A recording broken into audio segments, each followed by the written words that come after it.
పల్నాడు జిల్లా నర్సరావుపేట మండలం ఉప్పలపాడు వద్ద హైవేపై దారి కాచి దాడి చేస్తూ బైకులు చోరీ చేస్తున్న కేసుని పోలీసులు ఛేదించారు. నర్సరావుపేటకి చెందిన పవన్, మహేష్, వెంకటేశ్వర్లు ముగ్గురు దొంగలను పోలీసులు అరెస్ట్ చేశారు. వారి నుండి 2 బైకులు, 26,500 నగదు స్వాధీనం చేసుకున్నట్లు నర్సరావుపేట డీఎస్పీ మహేష్ తెలిపారు. మనం ప్రెస్ మీట్ పెట్టడానికి ముఖ్య కారణం ఏంటంటే ఒక రాబరీ అంటే హైవే పైన అంటే రోడ్డు మీద ఒంటరిగా వెళ్తున్న వ్యక్తుల్ని కొట్టి వాళ్ళ దగ్గర ఉన్న సొమ్ము దొంగలించుకుపోయిన ముగ్గురిని మనము అరెస్ట్ చేయడం జరిగింది. Crime number 120/2023 under section 392 IPC కింద నర్సరావుపేట రూరల్ పోలీస్ స్టేషన్ లో రాబరీ కేసు ఒకటి నమోదైందండి. యాక్చువల్లీ విషయానికి వస్తే 15వ తేదీ ఈ నెల 15వ తేదీ రాత్రి 1 గంట సమయంలో పై తెలిపిన ముగ్గురు అంటే బత్తుల మహేష్, మొగలి వెంకటేశ్వర్లు, తువ్వారపు పవన్ వీళ్ళు ముగ్గురు తాగి బైక్ నడుపుకుంటూ ఎవరన్నా ఒంటరిగా ఉన్న వ్యక్తుల్ని అటాక్ చేసి వాళ్ళ దగ్గర నుంచి డబ్బు తీసుకోవడం అనేది వీళ్ళకి అలవాటైన ఎలిబి.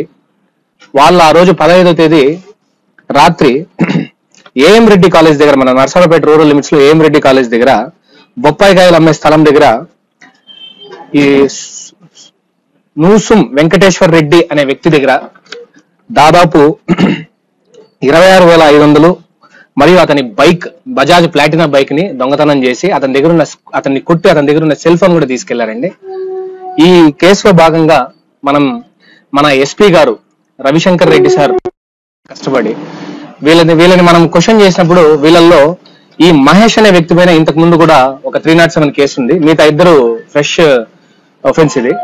సో వీళ్ళకి మనం ఇలాంటి వ్యక్తులు మన నర్సరావుపేటలో కానీ మన చిలకలూరుపేటలో కానీ లేదంటే వినుకొండ మా నర్సరావుపేట సబ్ డివిజన్ లో ఎక్కడన్నా సరే ఇలాంటి వ్యక్తులకి మేమంతా మా పోలీస్ తరపు నుంచి ఒక హెచ్చరిక జారీ చేస్తున్నాం. ఏమంటే దయచేసి లా అండ్ ఆర్డర్ కి విఘాతం కల్పించి ప్రజల్ని భయభ్రాంతులు కలిగించే పనులు ఏవి చేయొద్దండి. బికాస్ ఈ కేసులో మేము పోలీసు వారు దాదాపు 2 రోజులు కష్టపడ్డామండి. మా 2 రోజులు మా రిసోర్సెస్ అన్ని దీని మీద పెట్టి వీళ్ళని పట్టుకోవడం జరిగింది. ఎందుకంటే చూడడానికి ఒక చిన్న ఫెన్స్ లా అనిపిస్తుంది కానీ ఇది ఆ పిటిషనర్ ఎంత భయపడ్డాడు అనేది మేము అతనితో మాట్లాడినప్పుడు తెలిసిందండి మాకు. అతను సరిగా ఆన్సర్ కూడా చెప్పలేకపోతున్నారు. రాత్రిపూట 1 గంటకు వచ్చి రాయితోనో దేనితోనో కొట్టడానికి వస్తే మనకి ఎంత భయం వేస్తుందో మీ అందరూ ఒకసారి ఊహించుకోవచ్చు.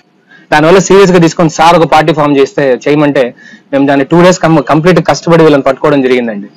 అండ్ మీ మీడియా తరపు నుంచి కూడా మాకు కావాల్సింది ఏంటంటే ఇలాంటి వ్యక్తులు ఈ న్యూస్ కవరేజ్ కూడా ఇది ఏదైతే మన లిమిట్స్ లో ఎవరైతే ఇట్లాంటి యాంటీ సోషల్ ఎలిమెంట్స్ ఉంటారో వాళ్ళందరికీ మీ తరపు నుంచి మీ దగ్గర నుంచి కూడా మాకు ఒక సహకారం అనేది కావాలి అని సవినయంగా కోరుకుంటున్నామండి.